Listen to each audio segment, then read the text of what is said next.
In this lesson, we'll be studying quadratic functions and their graphs. Let's start with the definition. A quadratic function is a second-degree polynomial function. So what that means right there is that the highest power will be 2. That can be written in this form. Now here a, b, and c are any real number and a is not 0.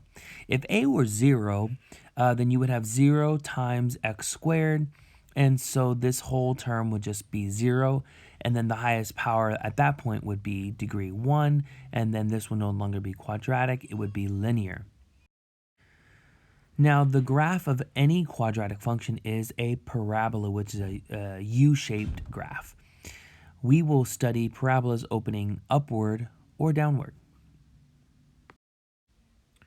If a parabola is opening upward, then it has a lowest point called the minimum, and the minimum is located at the vertex of this parabola. So this point here would be called the vertex. If the parabola is opening downward, then it has a highest point called the maximum, and the maximum is located at the vertex. So we'll be studying these two different classifications for parabolas. Now this form is called standard form, also called vertex form in some textbooks.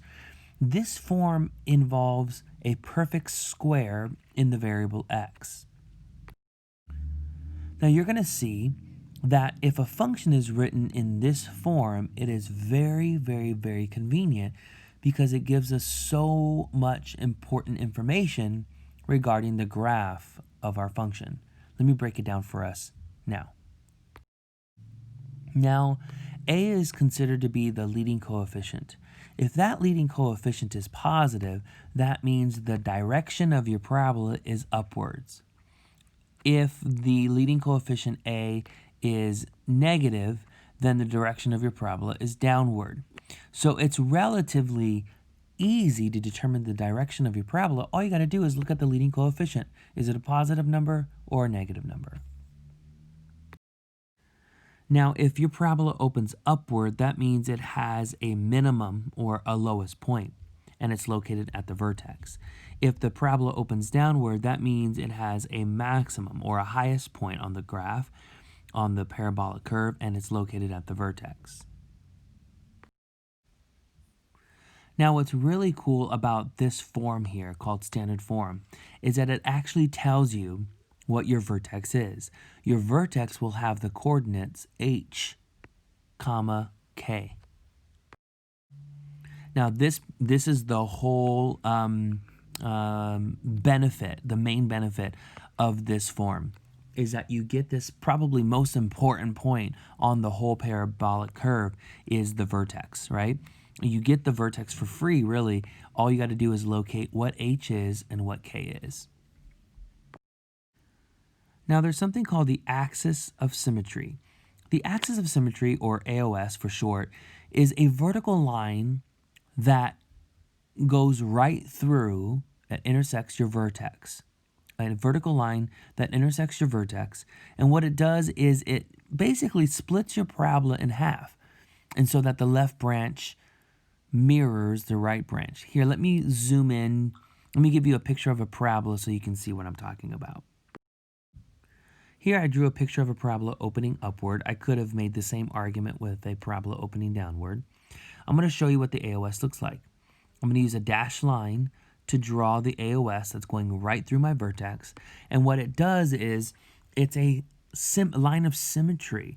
And so this left branch here mirrors the right branch. The right branch mirrors the left branch. So it's as if this line of symmetry is like a mirror. And what you see on the left, you get its mirrored image on the right.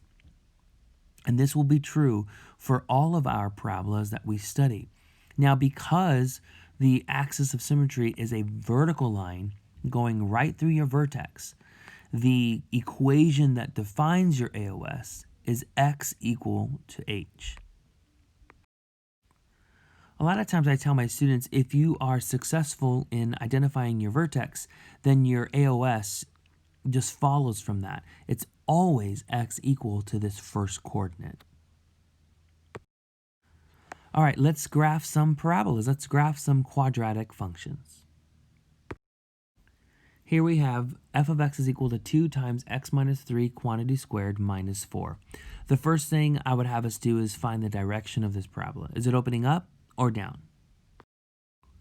Because the leading coefficient is positive, we do know that the parabola is going to be opening upward. The next thing I would have us find is the vertex and the AOS.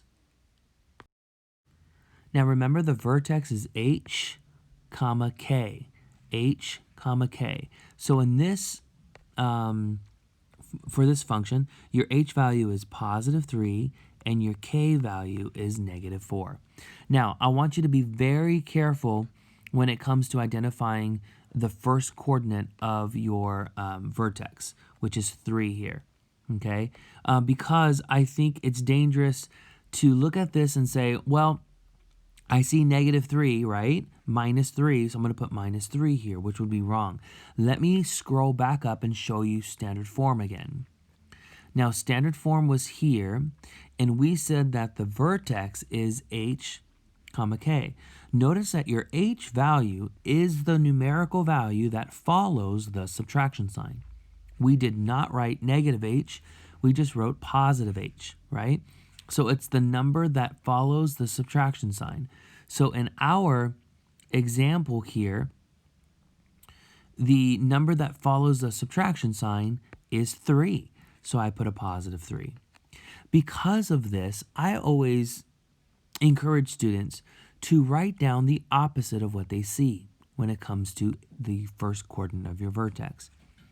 Whatever you see here, write down the opposite. You see minus 3, so put positive 3. Now your AOS is the vertical line, so it's x equal to, and it's going right through your vertex, so it's x equal to 3. Remember, it's always x equal to that coordinate. All right, now let's go to the x and y coordinate plane and plot what we have so far. The first thing I would like to do is to plot my vertex, positive 3, negative 4, maybe about right there. There's our vertex. The next thing I would like to do is to show you the AOS, which is x equal to 3, and always use a dashed line, please, when you're graphing your vertex. And I always use a dashed line because the AOS is not part of the graph, but it does help us get the final picture. This is all we have so far at the moment, everybody. And what I would like you to do now is to generate or find 2 additional points. Now, in theory, you can plug in whatever x value you want into your function, okay? Plug in whatever x value you want because the domain is going to be all real numbers. However, we want to work smart because, you know, if you plug in like, I don't know, 10 minus 3 is 7, and 7 squared is 49, and 49 times 2 is 98, you know, so things are going to get really large really quickly. So we should choose values for x to plug in here that keep this expression relatively small, so that it becomes a little easier to graph. So this is my rule of thumb. Let's choose an x value that is really close to your vertex or your AOS. This is x equal to 3 right here. So let's plug in either 2 or 4. Now you can plug in whatever you want, but this is my suggestion. Plug in 2 or 4. I'll go ahead and plug in 2. All right, I'm plugging in 2 into my function here for x, and I'm going to evaluate. So then this becomes 2 times negative 1 squared minus 4. Please follow the order of operations, so be very careful. And then you get negative 2. 2 minus 4 is negative 2. So the ordered pair is 2, comma, negative 2. Let me show you where that is. 2, comma, negative 2 is about right there. So we already have the left branch of my parabola, right? Now, the next point that I want you to get, because I want you to generate 2 additional points, I don't want you to plug in anything for the second point.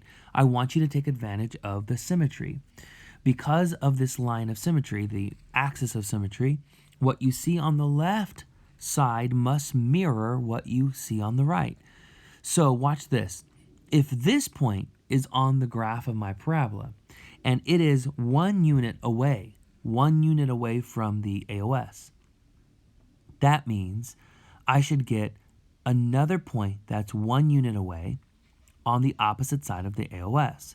So what is the mirrored image of this point with respect to the AOS? Well, if this point is 1 unit away, then I should get another point that's 1 unit away on the other side. So if 2, -2 is on the graph, then 4, -2 is also on the graph. So this is taking advantage of symmetry, right? And so I don't want you to have to plug in a different x value here. Please don't do that. Use symmetry instead. So in summary, we found this point by plugging in 2, and we got -2, right? We got that point. And then symmetry is what gave us the mirrored image, which is 4, -2. So this is our picture. This is just a sketch, right? All of these will be just sketches of our parabolas. Now, I want us to find the domain and the range for our graph, the domain and the range for our function. Now, let's not forget that the domain is the set of all your x values, and the way you read your domain is by reading your graph left to right. How far left is this going, and how far right is it going? Now, as you go further left, this parabola is getting wider and wider and wider, and if you zoomed out, you would see that this parabola continues going left forever. So it'll be from negative infinity all the way to, and then it's also doing the same behavior on the right. It's getting wider and wider, going forever to the right. So the domain for this quadratic function is negative infinity to positive infinity. In words, you would say it's all real numbers. Now, the range is a set of your y values, and you read your range by reading the lowest point to the highest point, the lowest y value to the highest y value. The lowest point is here, it's the vertex, and the y value, we already wrote it down, the y value in the vertex was -4. So we're going to read the range from -4 all the way up to positive infinity. So it'll be from -4 to positive infinity. That's the range. You always put a bracket here because this value, this function value, is actually located on the curve. It's right here. So include it by putting a bracket. All right, let's look at another example of a quadratic function.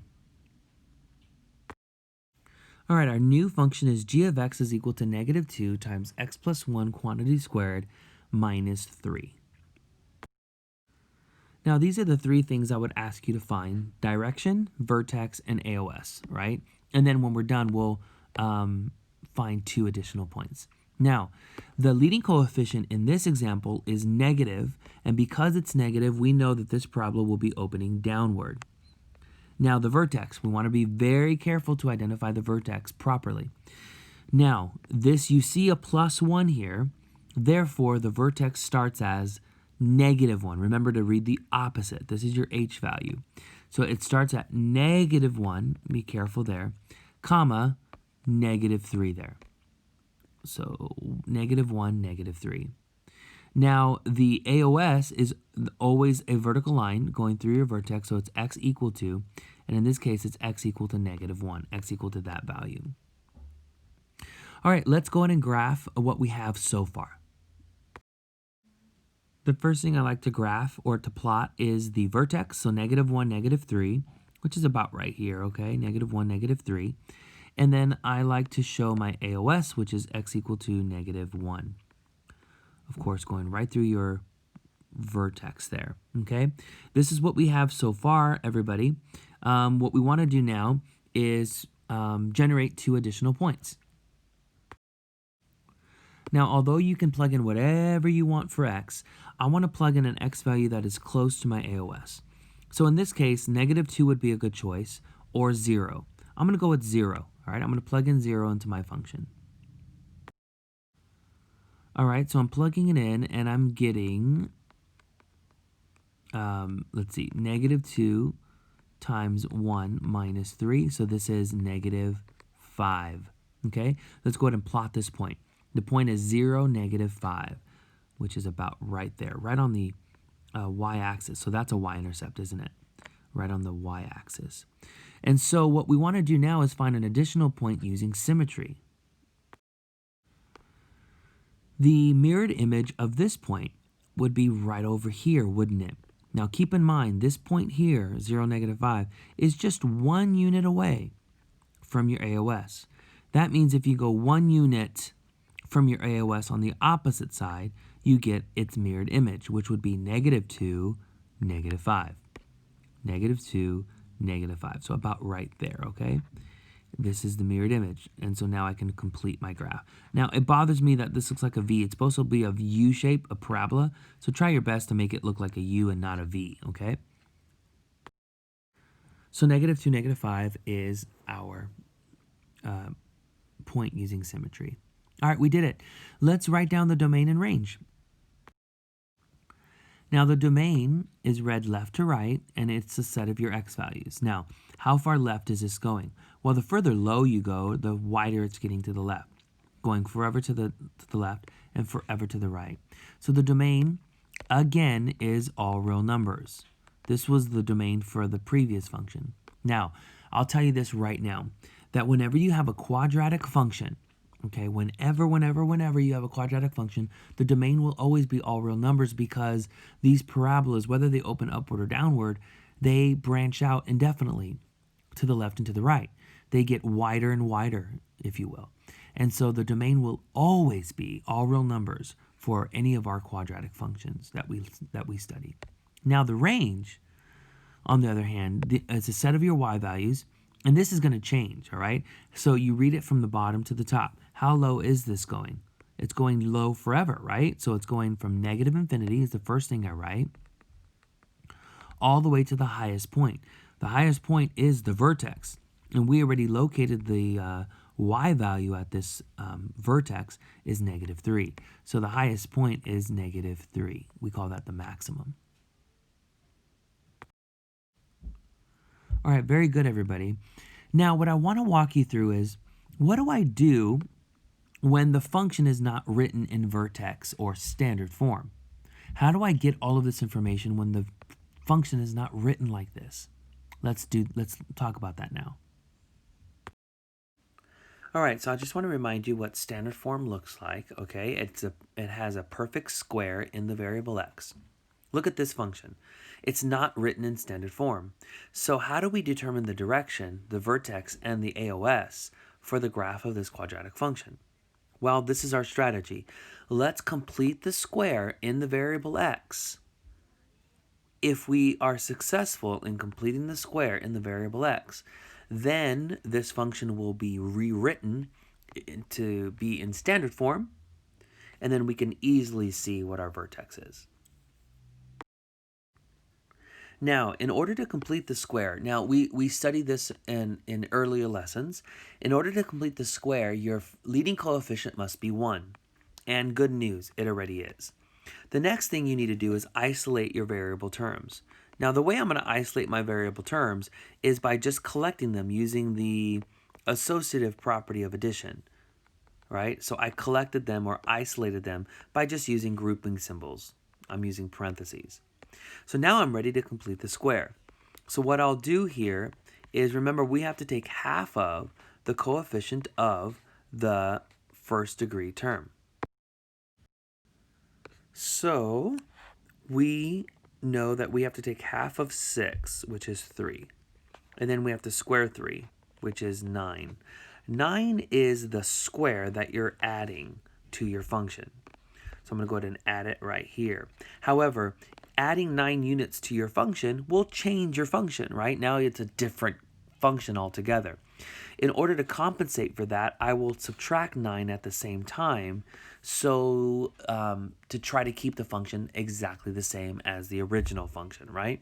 Now, you know this is true because if you get rid of the parentheses here, 9 and -9 cancel out, and all you're left with is +5, which matches the original function. So whatever you add, you're going to have to subtract at the same time, right? To undo what you've done, to undo the change you've made.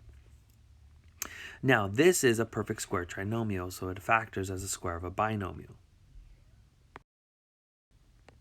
So then it factors like x plus 3 quantity squared. And then 5 minus 9 is -4. Now that this function is written in standard form, okay, this is standard form, you and I can answer the question, okay? Now, as far as the direction of this parabola, we could have answered that in the very beginning. The leading coefficient is positive 1. It still is positive 1, okay? But I'm just saying we knew the direction from the beginning. This parabola is opening upward. Sometimes if I don't say direction of the parabola, sometimes I say orientation. Is it opening upward or downward? By orientation, okay? Now the vertex, remember it's h comma k, but be careful when you're identifying h. Take the opposite of what you see. So in this case, the vertex is -3, -4. The AOS is x equal to -3. All right, let's graph this function. F of x is equal to 2x squared minus 4x plus 5. Because the leading coefficient is positive, we know that this parabola opens upward. We have an upward opening parabola. All right, let's find the vertex. And the AOS, I guess. All right, so let's complete the square in x in order to rewrite this function in standard form. All right, here we go. The first thing I'm going to do is isolate my variable terms. My variable terms are 2x squared minus 4x, right? I'm going to isolate those. And I'm going to do that by just using the associative property of addition, putting some grouping symbols around those two variable terms. Now, before we complete the square, you and I know that the leading coefficient must be 1. The leading coefficient at the moment is 2. In order to get this leading coefficient to be 1, I'll just factor the 2 out. Now, I'm factoring the 2 out from each of these variable terms. So I get x squared minus 2x. Don't forget you have a plus 5 on the outside. Now your variable terms are isolated and the leading coefficient is 1. Now we can complete the square, okay? We take half of the coefficient of the first degree term. Now, the first degree term is right here. This is also the first degree term, but we're not looking at this anymore because it's been factored now like this.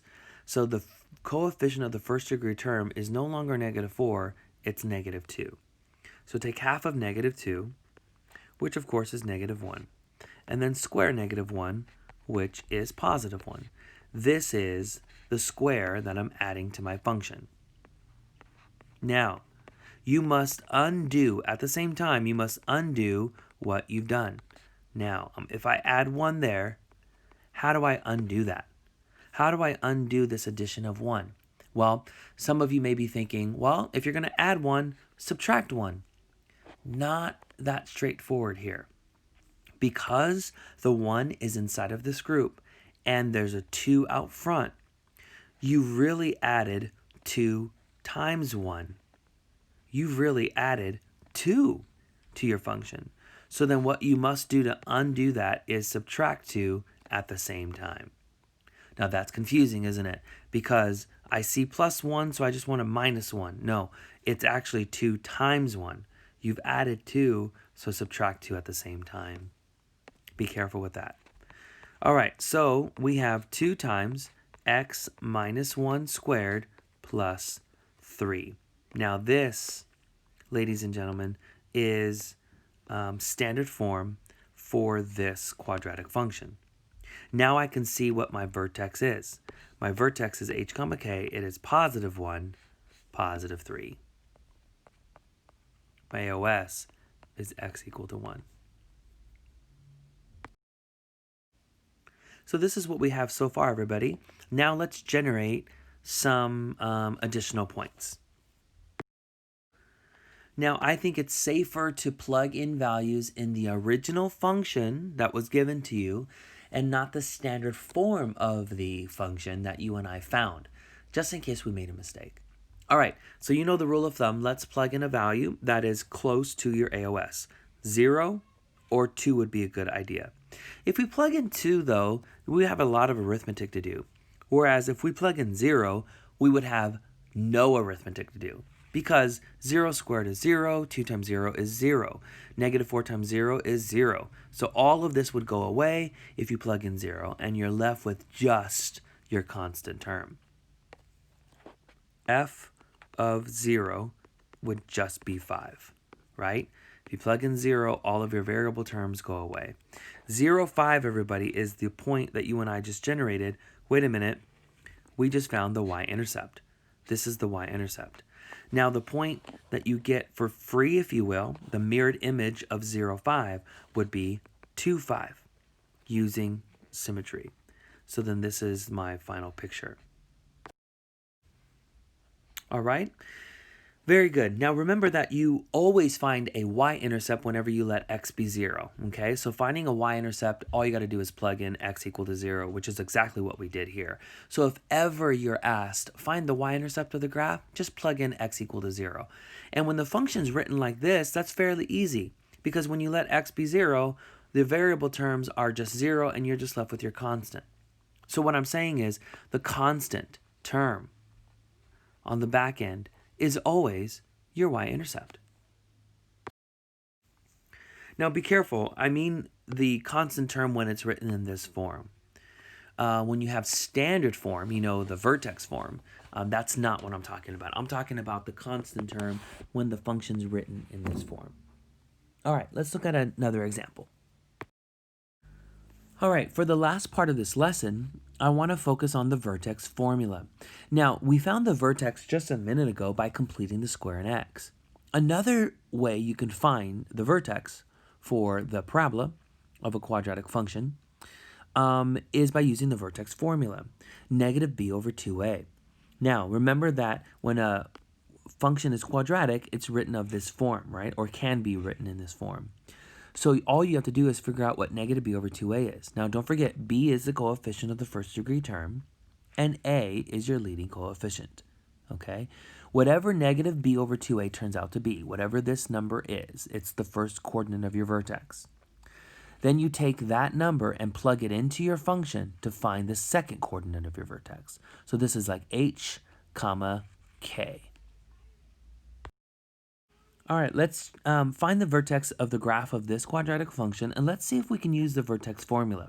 All right, negative b over 2a. So negative b over 2a. Now be very careful, it's negative. And your b value, be careful here, your b value is negative 6, right? So it'll be negative 6 over 2 times a, 2 times a, which is 3. This is your a value right here. Now, you can see how you need to be careful with your signs, as always, right? Because you have a negative on the formula, and then your b value was negative as well. Negative, and then another negative, right? So just be careful. So those two negatives make a positive, and 6 divided by 6 is 1, okay? So this is already the first coordinate of your vertex. What I need to do now is plug in what I found for negative b over 2a. Plug in the number 1, right? So this here is the first coordinate of your vertex. In order to find the second coordinate of your vertex, I just take that expression, negative b over 2a, which turned out to be 1, and plug it into your function. So now you got 3 times 1 squared minus 6 times 1 plus 1, which just gives you negative 2. This here is the second coordinate of your vertex. So using the vertex formula, you and I found that the vertex, I'll just put v for vertex, is 1 comma negative 2. And I did not have to complete the square. Of course, I would have gotten the same vertex had I completed the square in x. But you can also use the vertex formula to find your vertex. All right, let's look at a couple more examples here. We want to graph this quadratic function. Negative 2x squared minus 8x minus 8. All right, we can see that this parabola is going to be opening downward. How so? Well, the leading coefficient is negative. So it's definitely a parabola opening downward. Now, in order to figure out the vertex, I'm going to use the vertex formula. So I'm going to do negative b over 2a. So it's negative 8 over 2 times negative 2. Now, there's a total of 3 negatives here, so the whole thing is negative. And 8 divided by 4 is 2. So the vertex starts as negative 2, comma, something. In order to figure out the second coordinate of my vertex, I'll plug negative 2 into my function. Man, you just have to be very careful with all these signs here. There's so many negatives. Okay, barely fit it. All right, so this is negative 2 times positive 4 plus 16 minus 8. So this is negative 8 plus 8, so this is 0. So the second coordinate of your vertex is 0. Now your axis of symmetry is x equal to negative 2. All right, everybody, this is all of the information that you and I would usually collect in the previous examples that we've looked at. I'm going to add a couple more steps here for us to follow. I want us to find the intercepts of the graph. Let's start with the easiest one to find, the y-intercept. Now, I mentioned earlier how the y-intercept is always going to be your constant term when it's written in this form. So you can see right now that the y-intercept will be negative 8. Now, algebraically speaking, what you would do is you would plug in 0 for x in order to find your y-intercept. So you'll see that both of these variable terms, if x is 0, both of these variable terms will turn to 0 and leave you with just negative 8. So I can write it like this. F of 0, if you plug 0 in for x, all you'll be left with is negative 8. So the y-intercept is 0, comma, negative 8. Now, the part that is usually, more fun to find are the x-intercepts. Now, remember, to find x-intercepts, you let y be 0. Now, f of x notation represents y. So I'm going to let f of x be 0. I'm going to let y be 0. That basically means take your whole expression, set it equal to 0. So let me show you that. So I'll take negative 2x squared minus 8x minus 8 and set this whole thing equal to 0 and solve. So this is just solving a quadratic equation. If you solve this quadratic equation, you'll find the two x-intercepts. So the first thing I will do to help me solve this a little easier is by factoring out a negative 2. If I factor out a negative 2, then I have the following resulting trinomial, which factors, I got to move this up here, which factors as negative 2 times x plus 2 times x plus 2 equal to 0. What I'll do is I'll set each factor equal to 0 now and solve. So I'll set negative 2 equal to 0, I'll set x plus 2 equal to 0, and I'll set x plus 2 equal to 0. Now, it's a little silly to set the constant factor equal to 0 because negative 2 is not 0, so that just goes away. Another thing that is a little silly is to set each of these factors equal to 0 because they're the same factor. I mean, you should set each variable factor equal to 0, don't get me wrong, but they're the same exact factor, so you're going to get the same solution twice. So don't do it twice, right? Just take one copy, if you will, and set that one copy equal to 0 and then solve. So you're getting x is equal to negative 2 after subtracting 2 from both sides. So your x-intercept actually happens to just be 1. What I mean is just one x-intercept, not 2. So your x-intercept is negative 2, 0. All right, let's go to the x and y coordinate plane and plot everything we have. Okay, everybody, this is what we have so far. Here's our vertex, which is also our x-intercept. Here's our y-intercept, our axis of symmetry, and we know that this parabola opens downward. So the right branch behaves like this. Now let's find an additional point using symmetry. Now remember how this works. This point here, the y-intercept, is 2 units away from the AOS. Look at it. That's 2 units away from the AOS. That means its mirrored image would be on the opposite side of the AOS, also 2 units away. So then what would then be the mirrored image of 0, negative 8? Negative 4, negative 8. That's right. This point here is being found by using symmetry.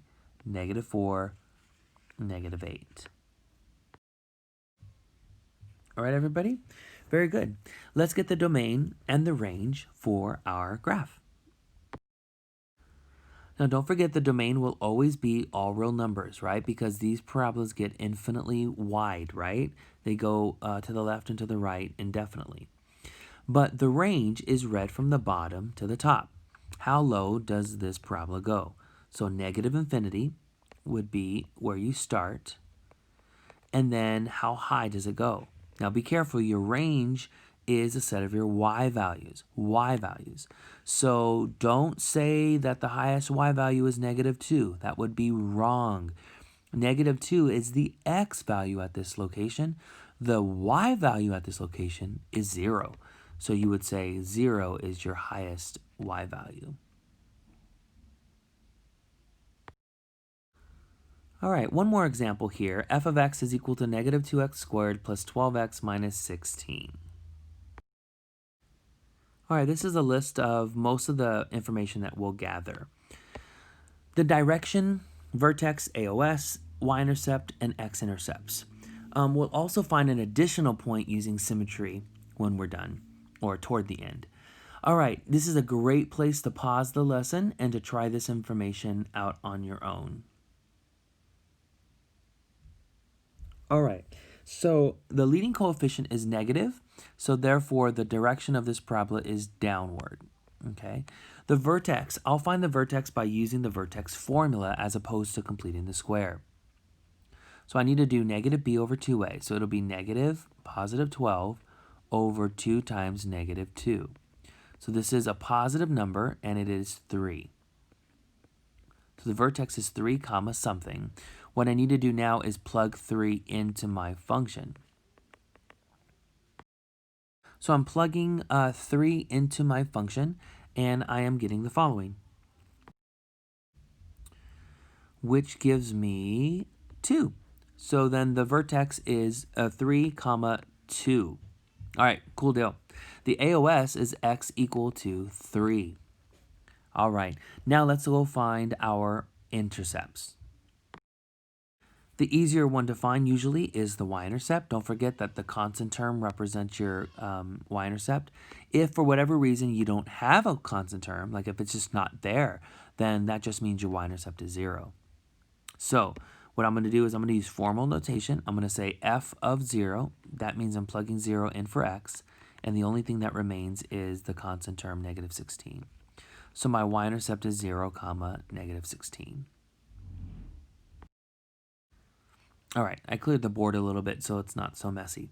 Now, as far as your x-intercepts, don't forget that the way we do this is by taking the expression that defines your function and setting it equal to 0 and solving.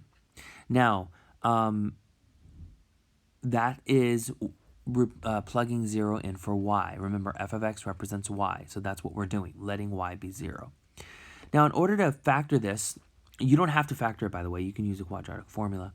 But whatever you do, whether it's a quadratic formula or completing the square or by factoring, I hope you factor out a -2 first, okay? And that'll leave you with the following resulting trinomial, okay? And so now what I'll do is I will continue factoring. And it factors like this. Okay, and so what I'll do now is set each variable factor equal to 0, each variable factor. So x minus 4 is 0, or x minus 2 is 0. So then I'm getting two x-intercepts here, positive 4 or 2. I'll write them in ordered pair form. 4, 0 or 2, 0. These are your x-intercepts. All right, everybody, I think we have a lot here. Let's go to the x and y coordinate plane and plot this information. All right, everybody, this is what we have so far. We have our x-intercepts, we have our vertex, we have our y-intercept. I can go ahead and draw in the left branch here, best I can. I totally missed that y-intercept. Here, I'll just make the y-intercept extra big. Okay, so, okay, maybe I should do that over here. Let me just fix that for us. That was kind of embarrassing. All right, so there. It happened again. Okay.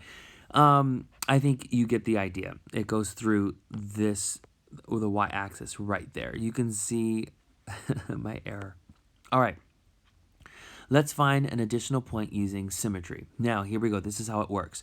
The mirrored image of the y-intercept. This is 3 units away from the AOS. 3 units, right? 1, 2, 3 units away from the AOS. 1, 2, 3. That means the mirrored image of the y-intercept will be the point that is 3 units away from the AOS on the opposite side. So if you go 3 units this way, you end up at 6, comma negative 16. Maybe about right there, eyeballing it. All right, and so now you can finish off the right branch. Oh my gosh, my parabola is a little bit embarrassing, but hopefully this looks like a U to you and not a V, right? Make sure it's a U-shaped, because V-shaped graphs belong to the family of absolute value functions. So this should be a U, this should be a parabola. All right, so this point here was found by using symmetry. All right, everybody, I hope you follow that example pretty well. Let us get the domain and the range for our function. So D for domain, R for range. Now, let's not forget, domain is read left to right, and we already said that it's always going to be all real numbers for the type of parabolas that you and I are studying. Basically, parabolas that open upward or downward. Now, the range, it goes down forever, and then the highest point is at the vertex, and the y value there is 2. So we'll put a bracket at 2. Okay? All right, everybody. Good job.